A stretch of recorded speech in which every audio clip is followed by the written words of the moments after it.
Hello there, dear friends, and welcome once again to the Relaxed Fantasy Review. Today, we're going to be talking about high-level sorcerer magic, specifically 7th level spells. Sorcerers, as I've said before, are cursed with the knowledge that they only get to pick a few spells throughout their entire career. Choosing what spell is going to get you the best bang for your buck at 7th level when you hit character level 13 is a tricky call, and sorcerers have to really know their spell lists well. I've chosen a top 5 list here of all different types of spells that achieve a lot of different stuff. Any one of these could be the pick for your sorcerer, but these are definitely all the best stuff the sorcerer can choose at spell level 7. Starting with the 5th recommendation on my list, Draconic Transformation. This is a spell that was brought to us by Fizban's Treasury of Dragons, and it does what it says on the tin. It's a bonus action spell that turns you into a dragon or a dragon-like creature. You can imagine it how you like. I like to imagine that an aura of a dragon surrounds you.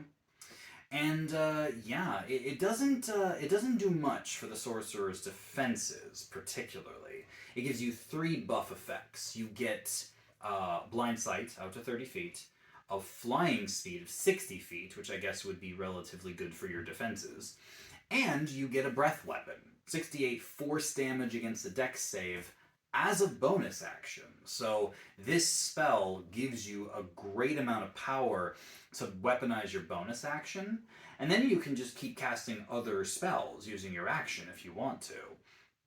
So there's a lot to do here. The only reason it's lower down on the list is because sorcerers lack a little bit in the defensive capabilities, and I would have liked it if this coupled with, some kind of armor class boost. But all in all, still a solid pick for a sorcerer, and what better thematic spell than this for a Draconic Bloodline sorcerer? Surely this would be the number 1 pick for them. But anyway, next up we have Reverse Gravity. This is a great one, and I think of wild magic sorcerers when I think of this one because of the absolute chaos this can cause. Reverse Gravity, you choose an area that has a 50-foot diameter and a 100-foot tall pillar where gravity breaks, and creatures fall upward instead of downward.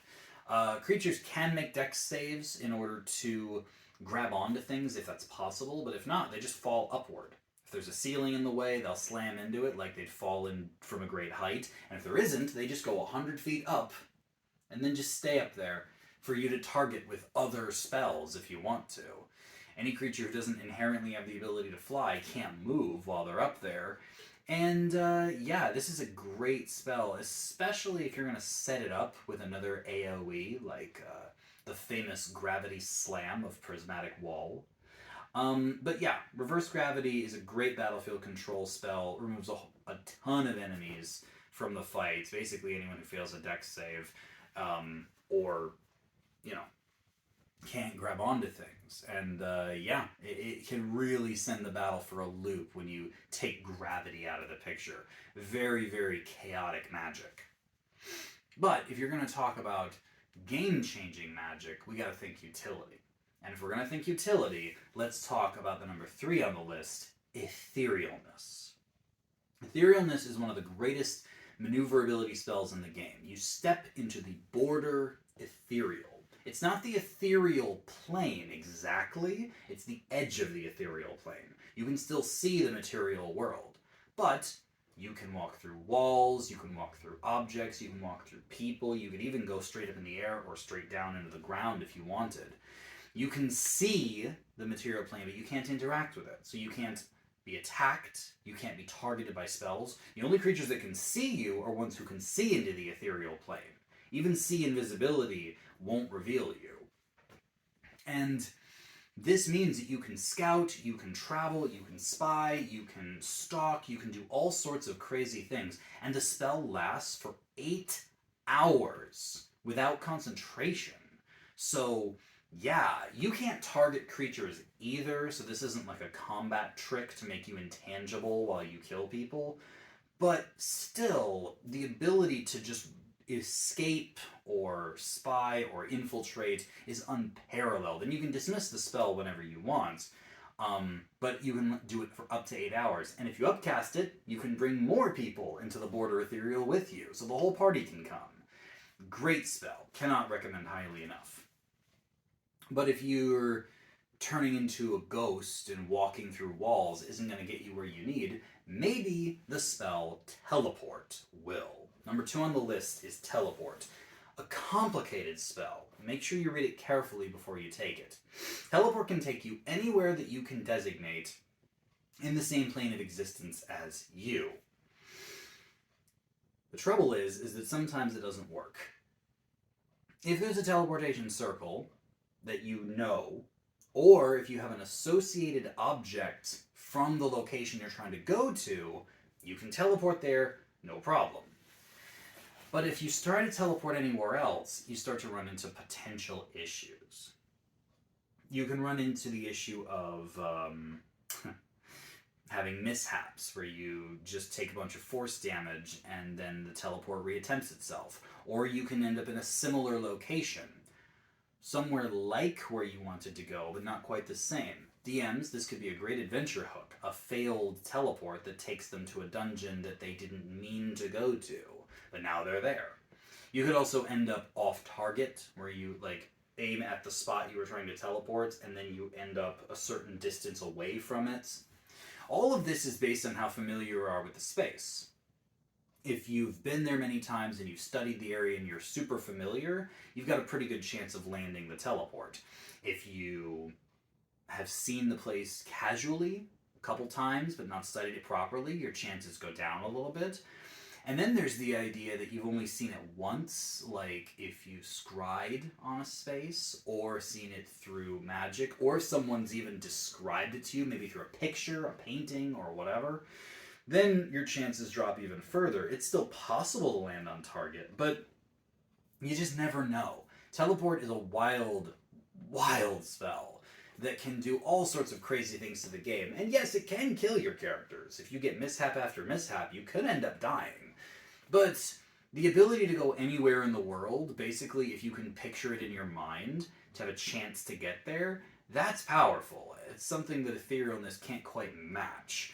And you can take the whole party with you. It can do up to 8 creatures, I think. So you've got lots of transportation power anywhere in the world. And Teleport's a great one. I even had a player one time, every time she'd go to a dungeon or a city or anywhere, she'd just start collecting little pebbles, little stones, and making sure she'd label which one came from which place. And then, as she wanted to go back to locations through the campaign, she would just grab the stone and cast Teleport. Associated object means perfect teleportation, and it was great. It was a really good use of the spell. But what's number 1? Number 1, we gotta talk about a spell that not a whole lot of people talk about. This is an interesting one that's hidden away in Xanathar's Guide to Everything.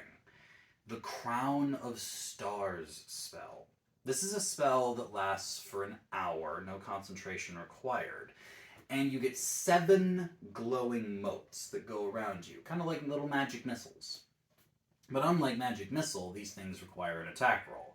You can, after you cast the spell, these motes just are on you, and they glow, so they provide light. And if you hurl a mote, which you can do with a bonus action after you cast the spell on any turn in the subsequent hours. This is a great spell to cast before a dungeon. You make a ranged attack roll, just like you would with any other spell. I think it goes 120 feet. And if you hit, you do 4d12 radiant damage. Now, that's not a huge amount of damage. When you think about it, it's like 27 damage just from a single shot. But you didn't have to spend anything other than your first spell slot to do it, and you can do it 7 times throughout the casting of the spell, which means that this spell's power stacks up, And its utility is great because you don't need to worry about your spell slots. You don't even need to worry about casting. That's the cool thing. If you entered an area of silence, somewhere where you couldn't vocalize your spells, or perhaps you were under an effect where you can't cast for some reason, your focus was removed, these star motes are still on you. You can still throw them out. And the light source thing is just a nice little bonus. And the power that these things have, the radiant damage that they deliver, is one of the best spells you can get at this level of play. If you want to be a damage-dealing sorcerer that just hurls radiant damage at people, this is great. Divine Souls would love this. And all in all, I think it's one of the best spells in the game. Now, any of these spells could work for your sorcerer. I don't think you should just pick number one because I said so. If you want teleportation with your sorcerer, teleport's a great pick. If you want to walk through the ethereal plane, Etherealness. If you want draconic powers, then yeah, this whole list is just full of ideas. How does your sorcerer work? Sorcerers can do all sorts of things, but you've got to pick. You've got to be careful with your spell selection since you have so few to choose. And I think all of these are well worth consideration for your sorcerer. Just make sure that whatever you do have is something that you can use regularly in lots of situations and just have fun with it. I mean, what else is a sorcerer for if not to make magic fun? This has been the Relaxed Fantasy Review. If you've enjoyed the video, please like and subscribe down below, and keep your eyes peeled for more spellcasting reviews coming down the line soon. Have a good one, my friends.